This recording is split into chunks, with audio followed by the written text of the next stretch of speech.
Episode 3 ng ating Dead Town Venture mga tol. Farm lang ako na nag-farm, okay boys. At pag sinabi ko nag-farm ako talaga, tingnan nyo yung mga item ko dito. Napakadami ko ng item. Radioactive material 12, drone, computer chip. Basta napakadami ko nang naipon ng mga material para makabuild tayo ng panibagong bahay dito sa kabila. So una natin gagawin, lalagyan natin syempre ng pintuan to. No? So pintuan muna. Build muna tayo dito ng crafting table. At lagyan natin to ng steel door para safe tayo, di ba? Okay, papakita ko sa inyo mamaya kung paano gumawa ng drone. Ayan, naglagay na ako boys. Dalawa lang muna para hindi naman masyadong para mapakita ko pa sa inyo yung iba kong drone. Kailangan natin ng advanced crafting table. Hindi natin ilalagay. Alisin muna natin yan. Lagay natin yung battery box sa gitna. Battery box. Ito yung nakita ko sa mga tutorial sa YouTube nang naglalaro na ito. So battery box dyan.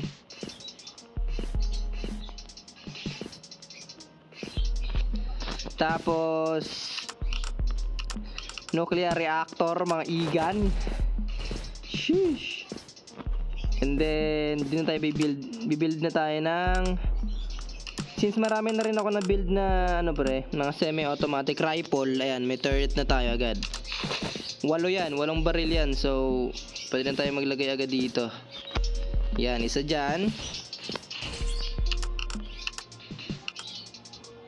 Asan na yan? At isa rin dito.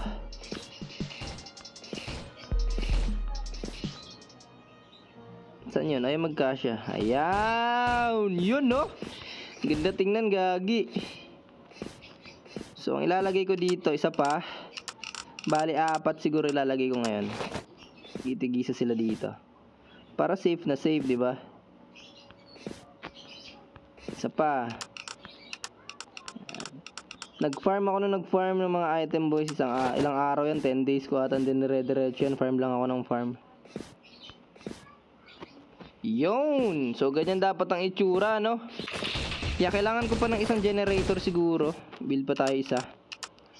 Para dalawa talaga yung supply nito, hindi na maubos. 2 nuclear reactor yan, pre. Ewan ko na lang pag naubos pa yan, build din tayo ng electric turret, di ba? Para talagang pangwasakan na tong base natin. Wala nang makakapasok dito. Yan, dito medyo didepensahan natin yung bandang side na to, boys. Kasi dito, yung kabila, sakop naman na siya ng mga turret na to eh. So itong mga to magti-team up na yung mga turret na yan. So medyo dadamihan natin dito sa kabila ng lagay. So isa pa dito na turret dito siguro, feeling ko kailangan pa natin ng isa. Dami na, di ba? So proud, pre, nakaka-proud ng ating base. Ayun. Tamang lang yan. Tapos paano gumawa ng drone? Lagay tayo ng isang drone, papakita ko sa inyo. Drone, ayan.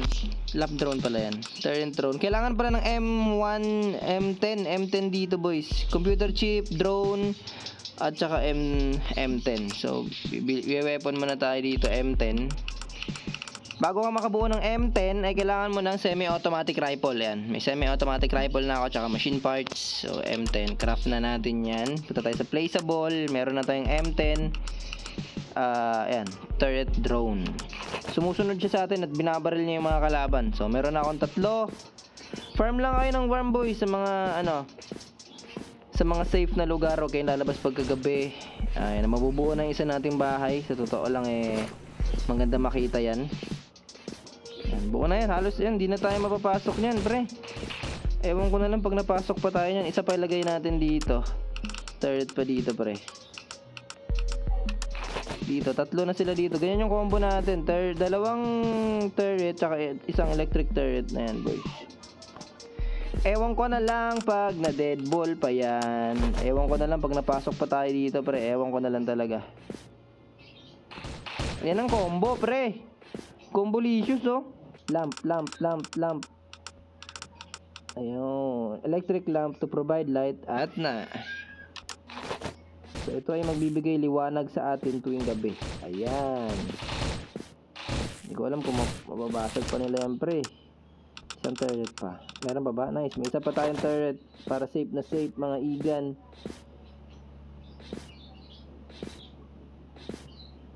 Nice. Hindi ko na alam, pre.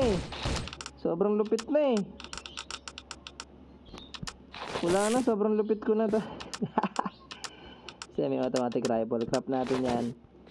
Marami na akong item, boys, kaya tuloy-tuloy na ako nagbibuild, ah. Kaya dire-diretso na ako nagbibuild. Punong-puno na kasi ako ng mga item yan. Meron na ako mga steel. Pulot lang kayo lagi, pre. Pulot kayo ng steel, ng mga piece of metal, piece of steel pala. Tapos yung mga machine parts, blueprint, yung mga kailangan nyo pag magbubuo kayo na ito.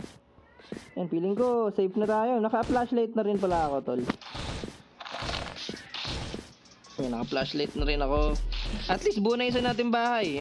Tinangan natin kung papalag ba, sir? Yan, oh.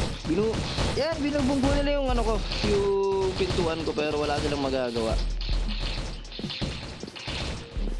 Ano lang, pre, wala. Hindi ko alam kung makakalapit pa sila dyan sa ganyang depensa, tol. Dalawang turret, tapos isang electric turret na yan. Durog talaga mga zombie. Grabe naman mga kaibigan yan. Tapos ang next natin yung kabilang bahay, no? So kailangan ko pa rin mag-farm doon. Kailangan ko pa rin magtawag dito. Umulot na mga gamit. Yung sa mga, ayan nga, okay, magtaka, boys. Sobrang tagal ko nag-farm. Ayan, ang dami kong blueprint, machine parts, battery, bulb. Ito mababasag, tol. Wave ano na ba? Wave 1 pa lang, pero hindi to mababasag. Malaki tiwala ako sa base ko, pre. Ano nyo naman yan? Hindi na nga sila makalapit, eh, oh. Tapos may drone pa akong 3. Angas, di ba? Hindi ko alam kung ilang drone yung pwedeng, ano, ilagay or i-build. Pero yan, may 3 na ako. Hintayin natin mag-umaga para ano, makaikot tayo. Diba? Sobrang easy na lang. Nakatayo na lang ako dito. Wala pang traps yan. Ikot-ikot lang tayo sa mga bahay natin, mga pre. Ito yung una natin base. Medyo magulo talaga yung wiring dito sa unang base. Dito sa pangalawang bahay yan, ikot lang ulit tayo. Yan, maganda yung wiring dito. Diba?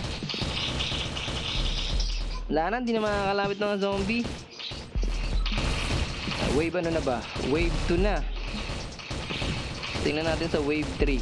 Sasakupin natin next time yung ibang bahay dito.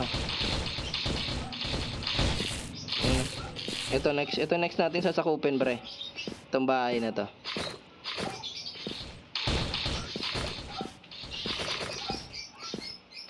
Diba?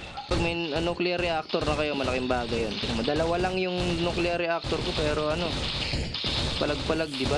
Ang daming nakakapit dyan. Palag-palag yan, mga tol. Madali lang mag-build ng maggawa ng isang base, basta kompleto yung gamit mo. Katulad ng ginawa ko ngayon, diba?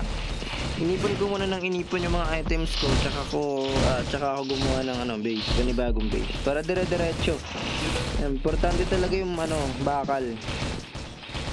Yan, para makagawa ka naman. Lahat ng to kailangan ng bakal eh. Tsaka machine parts eh. Yan, kailangan nyo ng maraming steel dito. Maraming tatawang steel eh. Machine parts, steel, piece of steel, machine parts, diba? Kailangan yung mga pinakailangan nyo tol. Build tayo ng item. Build tayo ng weapon. Para sa inyo, bibuild ako ng baril lang bibuild ko, pre. Baril, machine gun. Wag na yan. Weapon. Semi-automatic rifle, axe. Walang shotgun. Yun, ang classic shotgun. Item. Weapon. Pump. Yeah! Let's go! Boom! Hindi talaga ako nagbibuild ng baril dito sa Dead Town. Pero para mapakita sa inyo na gumagana dito yung mga baril. Ito yung bala niyang shotgun. Boom! Sabog ang ulo. Pwede mo lapitan yung mga zombie member, kalabanin mo. Gawa pa tayo ng drone. So, kailangan sa drone ay weapon, isang semi-automatic. Semi-automatic rifle.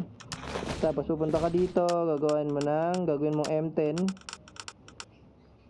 Ang kailangan sa M10 ay semi-automatic rifle at saka machine part. Meron na tayong M10. Punta tayo sa placeable.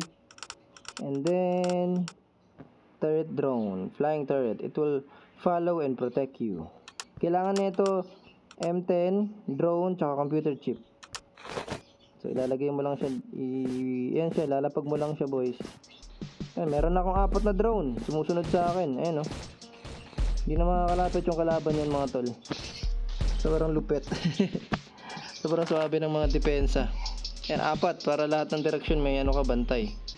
Yung mga drone ko, pre, natake yung zombie, oh. Diba? Wala, dead ball. Jetops. Yun ang aking pangalawang base.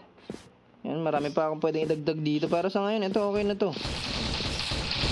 So yun ang ating episode 3 mga pre. Palakihin ko pa yung base. Ito, next. Sasakupin natin to, pre. Hanggang masakop lahat ng bahay. Dito sa paligid natin. So yun lang. Salamat sa panonood. Like and subscribe. Join the gaming adventure, boys. And BDB out. Peace.